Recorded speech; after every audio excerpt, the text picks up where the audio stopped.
The Johnsons' house was the picture of suburban tranquility, nestled in a quiet cul-de-sac in a Colorado neighborhood lined with manicured lawns and picket fences. To the outside world, it seemed like David Johnson, his wife Rebecca, and their daughter Emma were the perfect family. But inside their neatly painted home, the cracks in their foundation were beginning to show, deepened by secrets and quiet manipulations. David was a stoic man in his late 40s, the kind who spoke through actions rather than words. A former construction foreman turned small business owner, he had built a life of stability and comfort for his family. Rebecca, on the other hand, had always been the more social and lively one, radiating charm and wit. It was her charisma that had initially drawn David to her 25 years ago, though lately, that same charm felt more like a barrier between them than a bridge. And then there was Emma, their 18-year-old daughter, who had always been Rebecca's shadow. A budding psychology major at the local college, Emma was sharp, resourceful, and fiercely loyal to her mother. But she and David had always been distant. Over time, this distance widened, creating a dynamic where Emma grew protective of Rebecca in a way that bordered on possessiveness. The family dinners had become quieter over the years, a contrast to the laughter and discussions that used to fill the dining room. It was during one such dinner, a month before the unraveling began, that Emma made an offhand remark that lingered in David's mind. "You know, Dad," she said, her tone light but her gaze sharp, "Mom's been spending so much time on her charity work lately. You should really appreciate her more." David had looked up from his plate, his brow furrowed. "I do appreciate her," he replied, though the words sounded flat even to his own ears. Rebecca, seated at the other end of the table, smiled faintly but said nothing. The silence that followed felt heavier than usual, a sign of things unspoken. It was a Saturday morning when David first noticed something was amiss. Rebecca and Emma had left for one of their girls' outings, an increasingly frequent occurrence. David decided to use the quiet house to sort through some old paperwork in the study. As he searched through the filing cabinet, he stumbled upon an envelope tucked into a drawer that wasn't usually used for correspondence.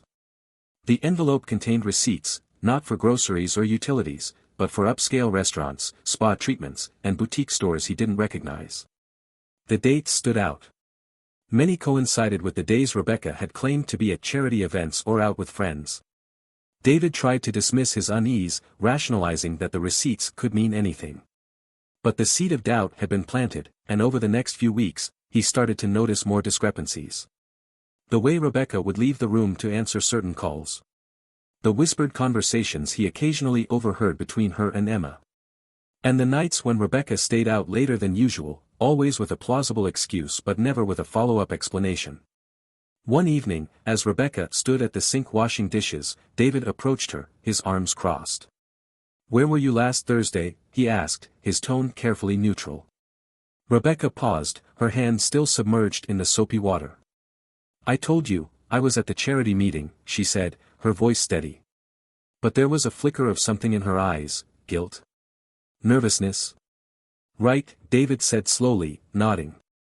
He let it drop, but his suspicions only grew stronger. Emma, ever perceptive, noticed her father's growing distance and began planting subtle suggestions in her mother's ear.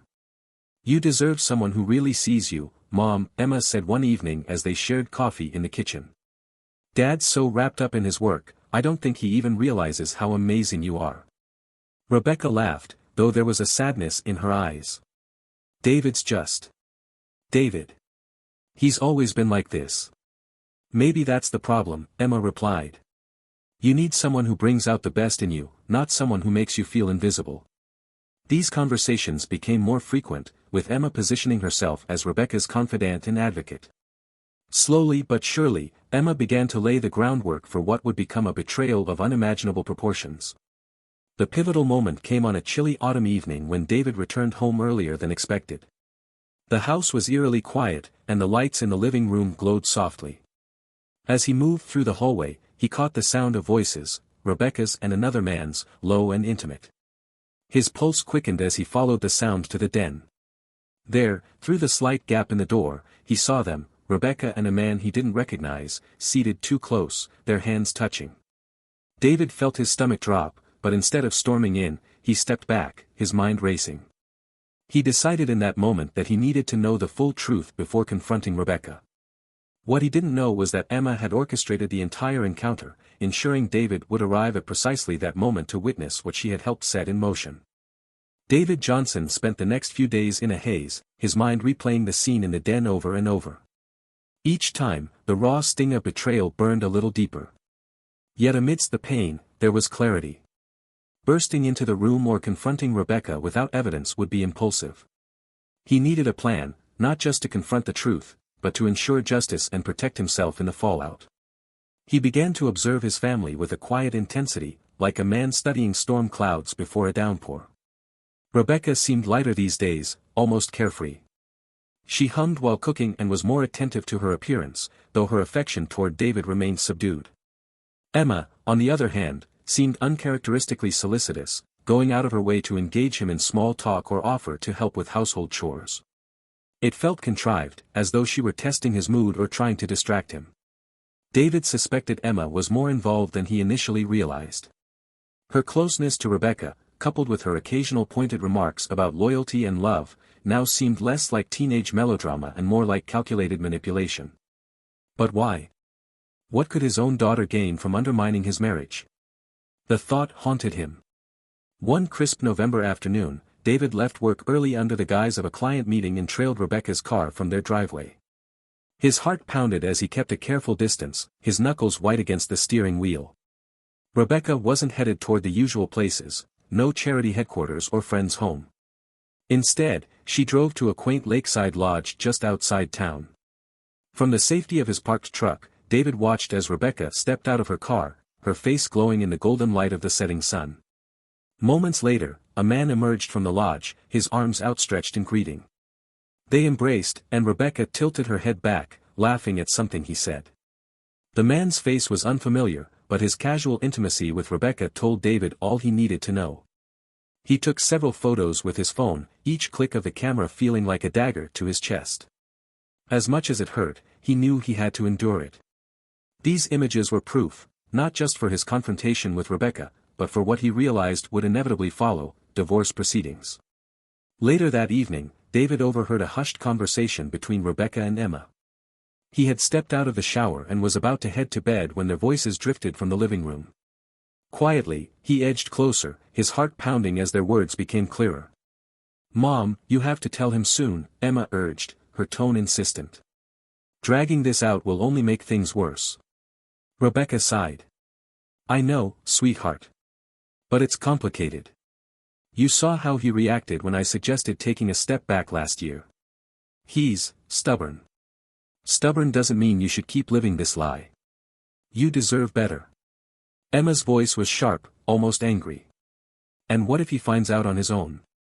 It's better if you control the narrative." David felt a chill run down his spine. This wasn't a conversation about fixing their marriage. It was about dismantling it, on Rebecca and Emma's terms. His own daughter, the little girl he'd taught to ride a bike, was actively encouraging his wife to betray him. The next morning, David took a long, reflective drive into the mountains.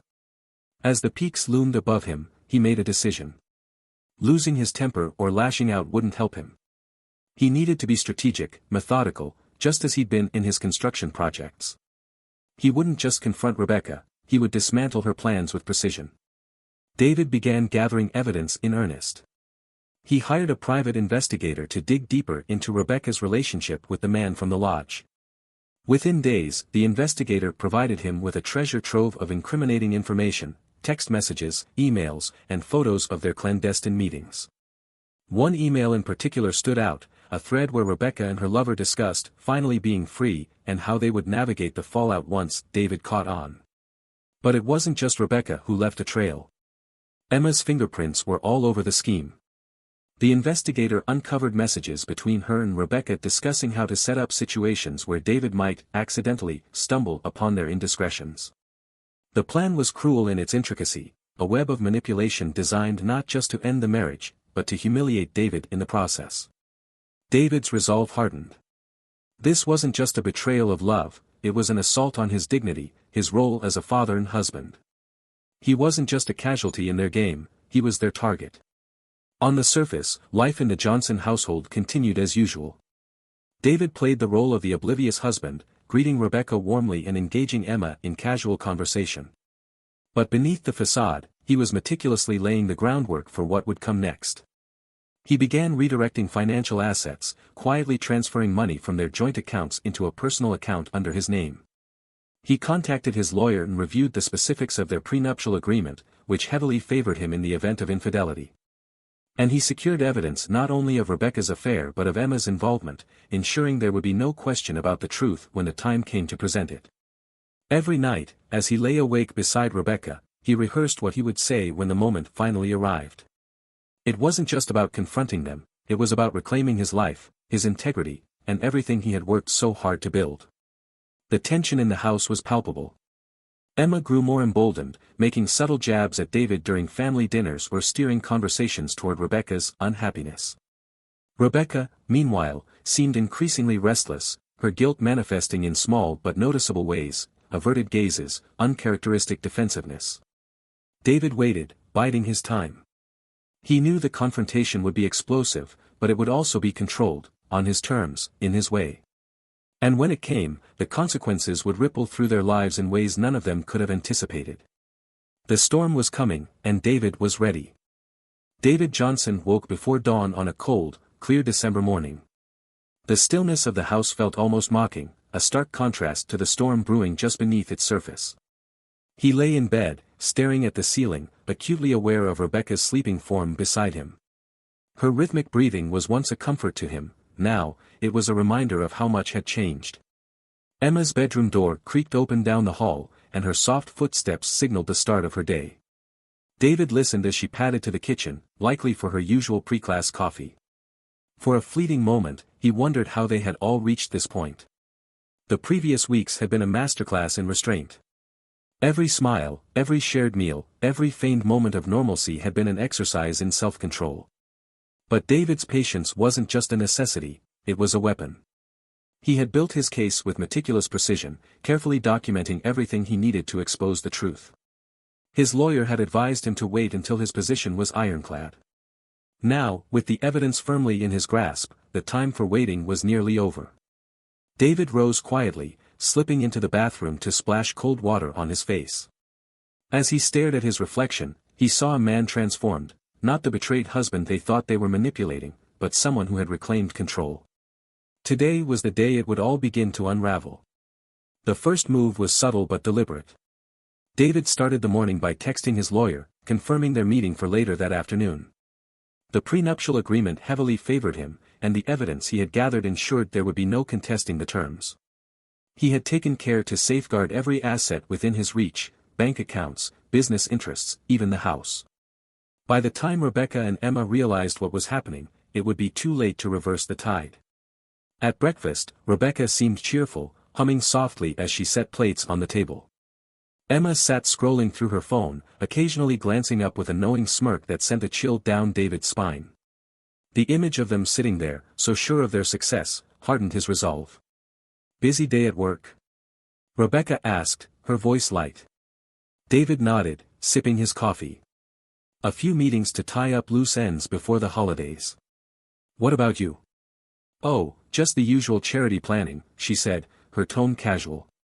"Emma and I are going shopping later, thought we'd get a head start on gifts this year." "Sounds nice," David replied evenly, masking the rising tension in his chest. He let the silence stretch for a moment before adding, "I was thinking we should all have dinner together tonight. It's been a while since we've done that." Emma glanced at Rebecca, a flicker of unease crossing her face. "Sure," Rebecca said after a pause, her smile faltering slightly. "That sounds lovely." David spent the morning reviewing documents in his office, though his mind was elsewhere. His lawyer had assured him that the court would favor his side given the mountain of evidence against Rebecca. The emails, photos, and financial records painted a damning picture, and Emma's involvement was undeniable.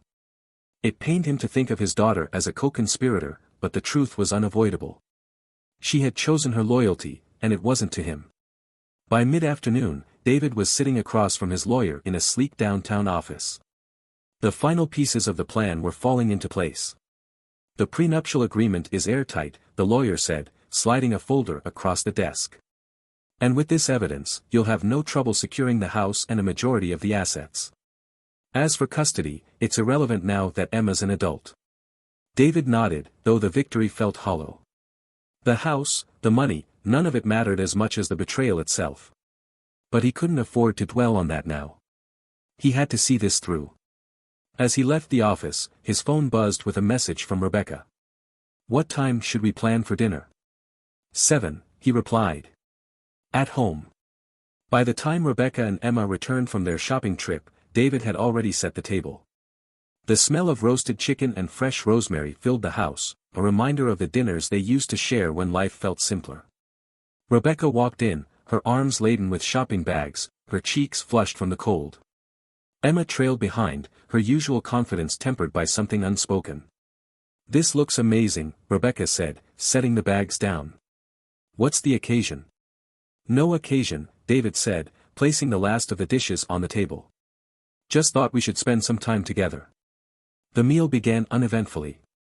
Small talk flowed easily enough, Emma's classes, Rebecca's charity work, but the tension was palpable. David waited, biding his time, until Rebecca reached for her wineglass. "I saw your friend the other day," he said casually. Rebecca froze, the glass halfway to her lips. "Which friend?" "The one from the lodge," David replied, his voice calm but pointed. "You were there together a few weeks ago. Nice place." Emma's fork clattered against her plate. "What are you talking about?" she asked, her voice sharp. Rebecca's face drained of color, her composure slipping. "David, I don't know what you think." "Don't," David interrupted, his tone icy. "I know everything, Rebecca. The lodge. The emails. The late-night charity meetings. All of it." Rebecca's mouth opened, then closed again. She looked to Emma, who stared at her father with a mixture of anger and panic. "And you," David said, turning to Emma. "You knew. You helped. My own daughter, conspiring against me." Emma's eyes flashed with defiance. "You don't understand."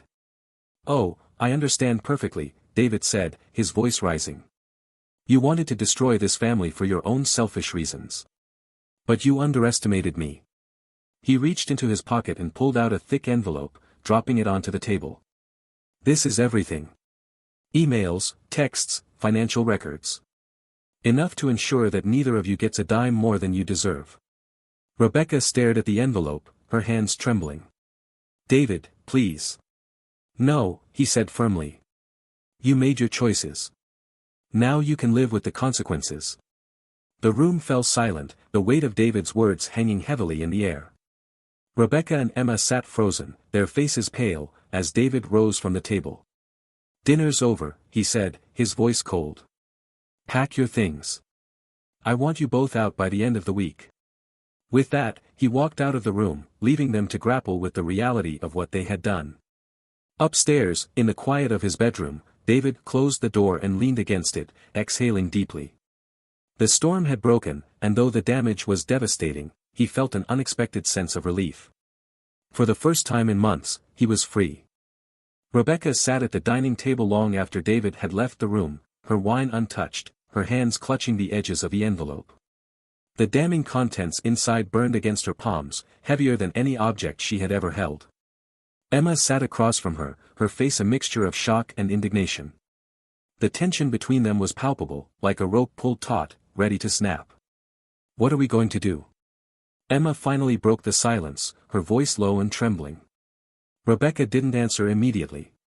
She stared at the flickering candle in the center of the table, its flame unsteady but stubborn, much like the fractured remains of her resolve.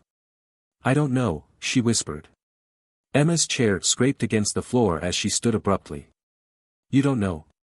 "Mom, we can't just let him do this. He's trying to ruin everything." Rebecca's head snapped up, her eyes narrowing. "Ruin everything? He's not the one who ruined this, Emma. We did.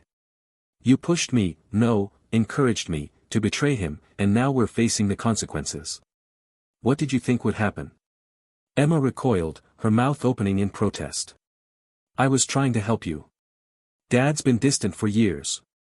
You deserved better. I thought." "You thought wrong," Rebecca interrupted, her voice laced with bitterness.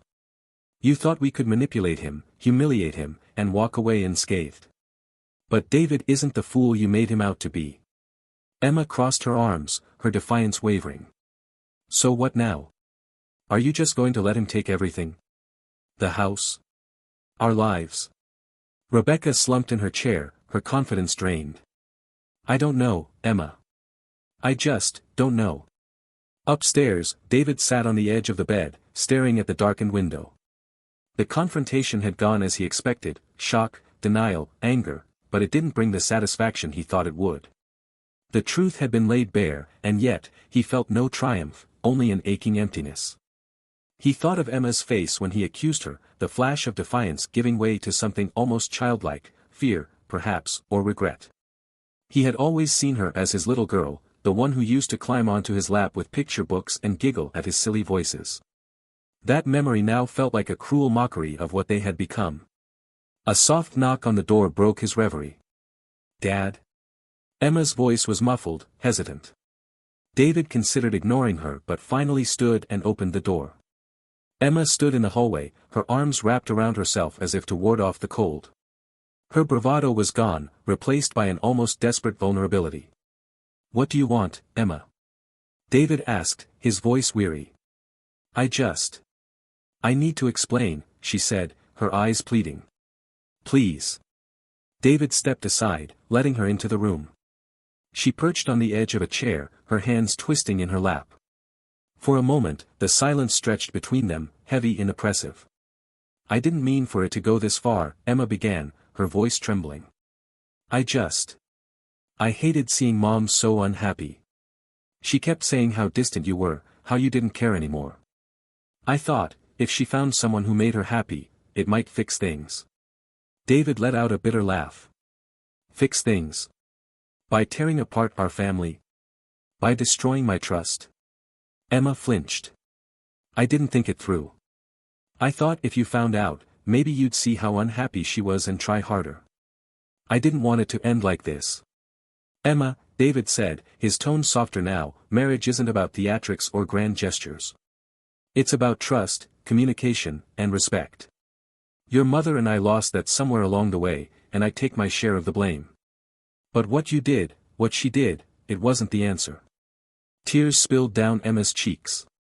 I just wanted her to be happy. David sighed, his anger ebbing into sorrow. I know. But in trying to help her, you hurt me in ways I didn't think possible. And you hurt yourself, too. Emma nodded, her sobs quieting. Is there any way to fix this? David hesitated, the weight of the question pressing down on him. I don't know, he said finally. But right now, I need space. From both of you. Emma nodded again, her face crumpling. She rose to leave, pausing at the door. I'm sorry, Dad. I really am. David didn't respond as the door clicked shut behind her. Rebecca lay awake in the guest room that night, staring at the ceiling. The events of the evening replayed in her mind like a broken record.